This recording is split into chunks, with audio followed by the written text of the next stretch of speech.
Step back. You are not authorized for this corridor. Am I an employee? This is my gate. I don't care if you bought that suit at a costume shop.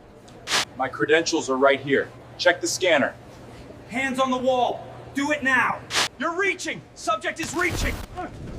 Captain Clarence Banks, 46, is a senior wide-body pilot for a major U.S. carrier, with over 14,000 flight hours and an annual income of $345,000.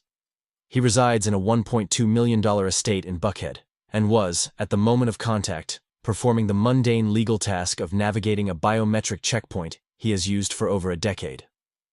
Officer Derek Hauer is a 52-year-old security contractor with a documented history of use of force incidents, though none resulted in termination prior to this date. Earning $24 per hour, Hauer's personnel file shows a pattern of hypervigilance reports, specifically targeting minority staff members in the North Terminal, with incidents noted in February 2020 and November 2022. Before we dissect the forensic breakdown of the ensuing struggle, we must look at the immediate escalation. Was Hauer protecting the airport, or was he protecting his own sense of terminal hierarchy? Let me know in the comments. Should a security officer face immediate felony charges for ignoring a valid federal ID, or is suspecting a fake a valid legal defense? The location is the North Transit Spine, a high-velocity transit corridor that serves as the primary artery for flight crews. The environment is defined by the rhythmic mechanical clicking of the automated doors and the faint, ozone-heavy scent of the luggage conveyor belts. This is a zone of absolute compliance. The walls are painted a neutral, calming gray, meant to reduce passenger anxiety. Yet the tactical reality of the space is one of total surveillance. There are no blind spots here, a fact that Hauer seems to have cognitively ignored in the heat of his confrontation. Psychologically, Banks is operating within the professional certainty framework. He knows his rights, he knows his clearance, and he knows the law. Hauer, however, is gripped by identity dissonance. He sees a black man in a position of extreme high authority, and his internal bias creates a suspicion gap that no amount of physical evidence can fill. To Hauer, the uniform is a lie because the person wearing it doesn't fit his mental template of a captain. This is not a security failure. It is a cognitive one. At 6:15:12, the body cam provides the first major forensic contradiction. Hauer yells into his radio that the subject, quote, ate.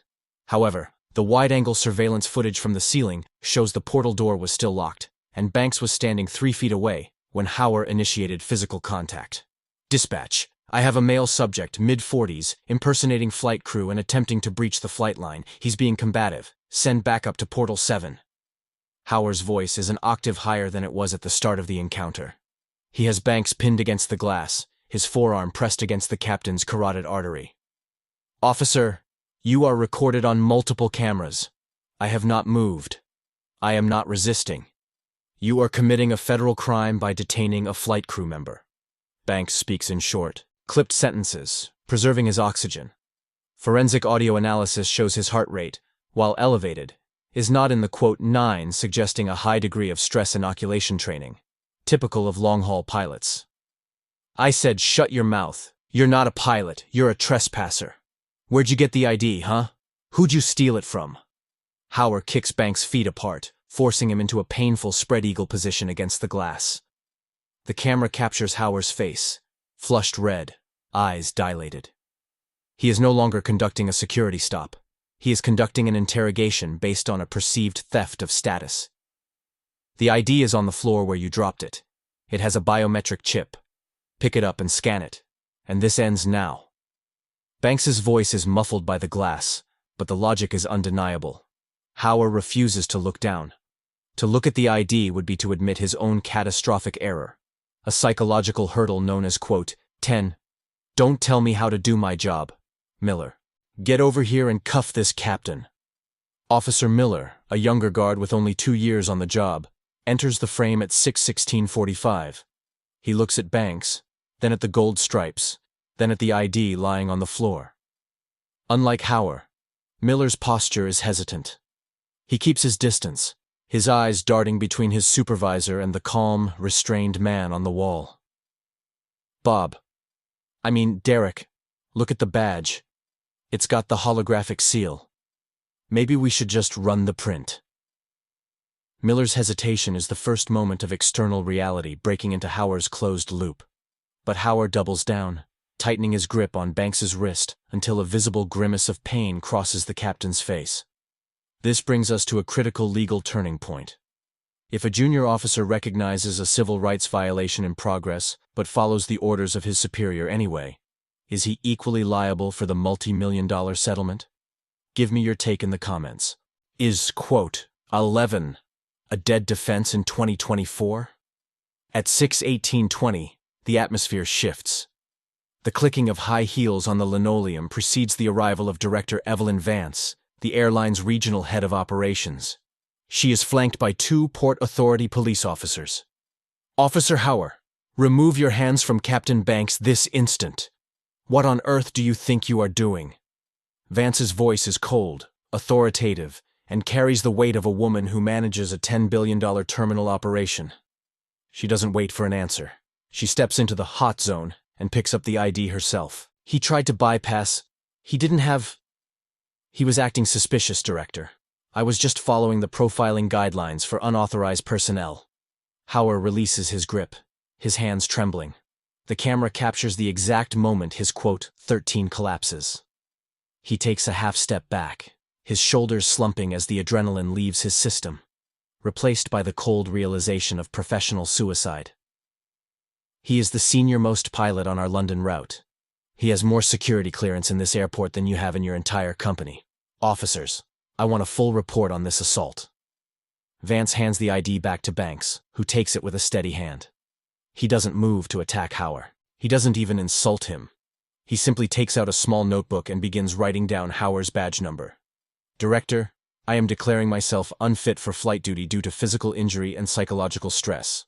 You'll need to find a replacement for Flight 882. I'm going to the hospital, and then I am calling my attorney. Banks's statement is the, quote, 14 for Hauer's career and his employer's bank account. By declaring, quote, 15, quote, Banks has triggered a massive logistical failure for the airline, all of which will be billed back to the security firm in the coming lawsuit. The legal and financial aftermath was a slow-motion disaster for the security contractor. The internal investigation lasted 8 months. During that time, Hauer was not fired. He was placed on, quote, 16 in a basement office with no public contact. This delay was a tactical move by the firm to avoid, quote, 17 too early in the litigation process. However, the forensic evidence was insurmountable.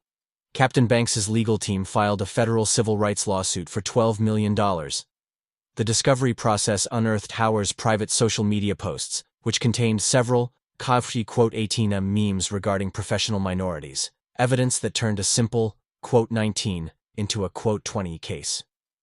In a quiet settlement reached 19 months after the incident, the firm agreed to pay $5.2 million. $1.5 million was awarded for quote 21.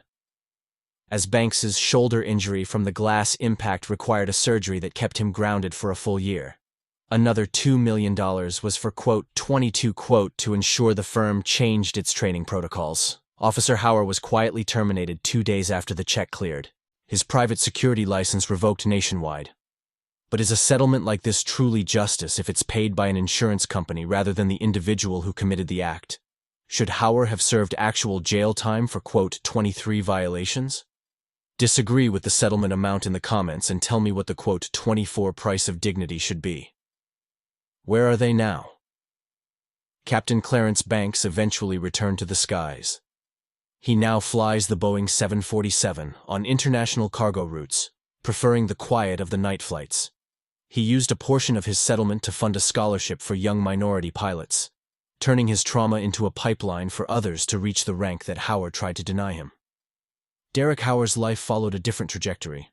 Unable to find work in security or law enforcement, he moved 2 states away. Public records show he currently works in a warehouse, a job that requires no badge and grants no authority over others. He is reportedly still paying off the legal fees from his own failed defense. The case of Captain Banks and Officer Hauer is a forensic reminder that bias is a high-cost liability. In a world of ubiquitous body cams, the quote 26 of a biased observer cannot survive the light of the digital record. The camera doesn't care about your suspicions, it only cares about what you did.